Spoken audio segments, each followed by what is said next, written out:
problema natin? Wala, minsan sumasakit ang likod ko. Parang siguro makapag-condition lang. Okay. Yan ang magandang ano. Alam nyo kasi Sana dito pag nag-senior tayo, ayan, nakakaramdam na tayo ng tawag na sign of aging. Routine ng buhay natin. Kung yun ang cycle ng buhay natin eh.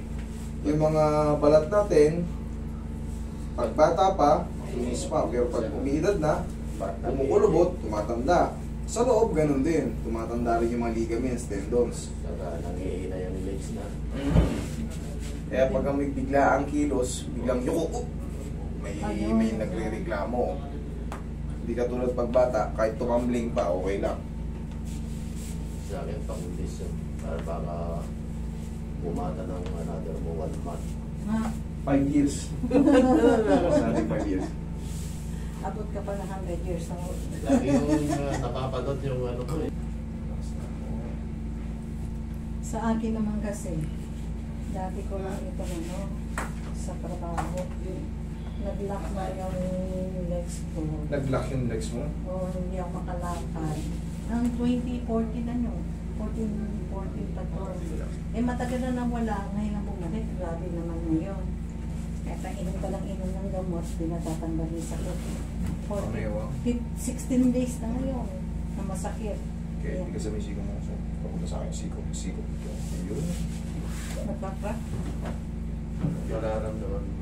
Ayun. Pagilid kayo, Musing. No, yung vertigo, minsan gumagana. May vertigo kayo. Mas maganda, tanggalin natin. Straight mo Tanggalin nasa ba yan? ilalim. Natatanggalin ba yan? Oo. Hindi mo ba napapanood yung vertigo case? Oo, napapanood ko. Tanggal yan. Meron silang ginagawa eh.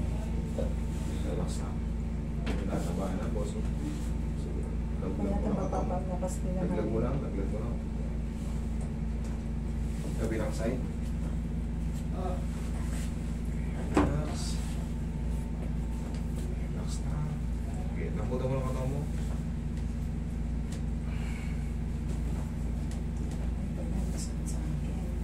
Sige, di ka.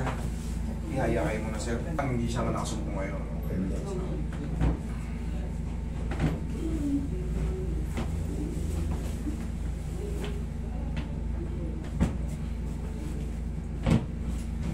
Pakay ko si Ibay. Di ba mo kung 78 eh? Kala ko mga 60-63 lang eh. Oo, nakain. Pumapalakpak na yung tenga niya. Araw-araw pumunta ko dito para babala. Hindi pwede araw-araw. Kailangan lalo, palipasi natin kahit at least minimum 5 days. Kasi pagka araw-araw may traction, hindi pwede lulug yung katawan nyo. 78 na pala ito. Kita mo naman.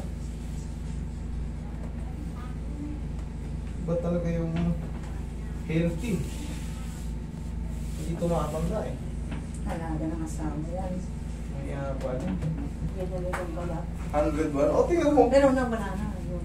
O, at least mabot na 100, baby. Eh, yung buwinasing ka na, mabot ng 70, buwinas ka na. Ano, mag-80 na pero eh, balat, panis. Wala pang kulubot. Parang ano lang, normal na 50 kain. Okay, dada.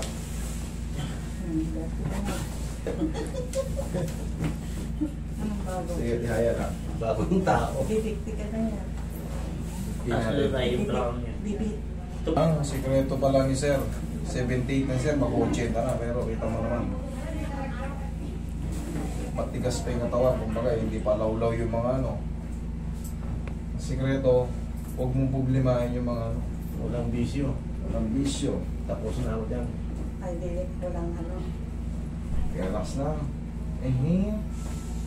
Let's see.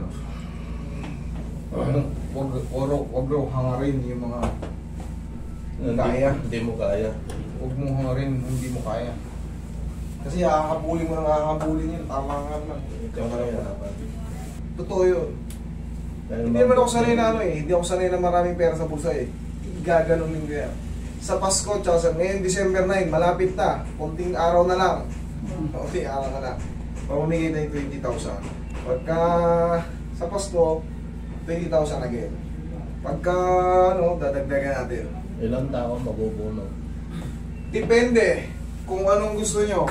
Sasabihin ko, pagbubutuhan nyo, kung isang 20 mil lang, o tag 4 na 5,000, o tag 2,000, o tag 1,000, kayo masusunod. Pagka magsasalita ako kung anong comment section nyo, kung gusto nyo, tag 1,000, tag 2,000, tag 5,000, or solo lang, isang bunutan lang, 20 mil. Firm na firm yung ano, tigas ng muscle, tsaka yung balat, ano, hapit, kumbaga, hindi kulubot. Kasi nasa military kasi ako, master. Kaya pala yun pala, isa pa rin yun. Yung mga military talaga medyo, kahit maganda na, alam mo talaga matikas pa Sabihin lang lumaki. Nung kayang-kaya ko pa, Upo kayo, sir. everyday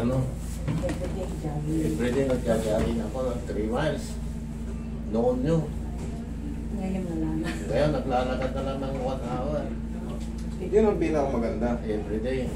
Para yung cardio, yung cholesterol, ano pa rin, may-maintain pa rin. Saka may machine ako sa likod ng bahay. Ano yung machine kayo? Saka epilit. Yung parang saka nag-weight, ano lang, mga 10 pounds lang. Ayan. Mga 20 minutes. Pero kung minsan... Alam nyo pa rin yung maintenance nyo. Oo, kasi kung minsan yung mga sumasakit dito sa balikat, hanggang nagrarad-jet dito. Yung pain. Sige. Pinapairon ko lang kay kay Mrs. ng Pau. Yes. Doon Dahil ako. walang ako sa Pau. Doon ako nakita yung nung unang makita maganda pala itong Pau Matagal lang sikat tong Pau, kaso siyempre nawala yung mga endorser. Oo, wala. Ang dating endorser ng Pau, si Kuya Will. Si Will Rebillame. Tapos, ako na. Oo, lagi kong nakikita yung isang balding Pau na bakante dyan. Andun, no? Ang tambak. Ang tambak yung mga natin yan. Karton-karton. Sa ako. Sa lakas ko gumamit ng Pau.